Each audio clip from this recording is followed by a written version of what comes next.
ঢাকার আদালত থেকে এসেছে বহুল আলোচিত একটি মামলার চূড়ান্ত রায়।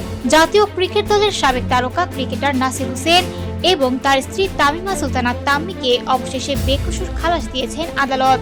আজ বুধবার ঢাকার অতিরিক্ত চিফ মেট্রোপলিটন ম্যাজিস্ট্রেট জসিতা ইসলাম এ রায় ঘোষণা করেন।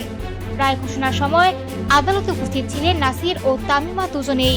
দীর্ঘদিন ধরে চলা এই মামলার অবসান ঘটল এই রায়ের মধ্য দিয়ে। মামলাটি দায়ের করেছিলেন রাকিব হাসান। তার অভিযোগ ছিল, তার সঙ্গে বৈধ বৈবাহিক সম্পর্ক থাকা অবস্থাতেই তামিমা সুলতানা নাসির হোসেনকে বিয়ে করেন। এই অভিযোগকে কেন্দ্র করেই আইনি জটিলতা ও আলোচনার সূত্রপাত ঘটে, যা দীর্ঘ সময় ধরে বিচারাধীন ছিল।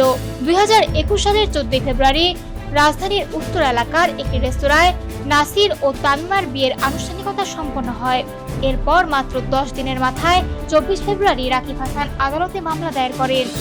মামলাটি তদন্ত করে পুলিশ ব্যুরো অব ইনভেস্টিগেশন বা পিবিআই 2021 সালের 30 সেপ্টেম্বর আদালতে অভিযোগপত্র জমা দেয়। পরবর্তীতে 2022 সালের 7 ফেব্রুয়ারি আদালত নাসির ও তামিমার বিরুদ্ধে অভিযোগ গঠন করে বিচার কার্যক্রম শুরু করেন। দীর্ঘ শুনানি ও যুক্তিতর্ক শেষে গত 6 মে আদালত রায়ের তারিখ নির্ধারণ করেন এবং আজ সেই কাঙ্ক্ষিত রায় ঘোষণা করা হলো। রায় ঘোষণার পর আসামি পক্ষের আইনজীবী জানান, আদালতের রায়ে তারা সন্তুষ্ট, কারণ এই রায়ের মাধ্যমে তাদের বিরুদ্ধে আনা অভিযোগ প্রমাণিত হয়নি। অন্যদিকে বাদী পক্ষের আইনজীবী জানান, তারা এই রায়ে সন্তুষ্ট নন এবং ন্যায় বিচার পাওয়ার জন্য উচ্চ আদালতে আপিল করবেন।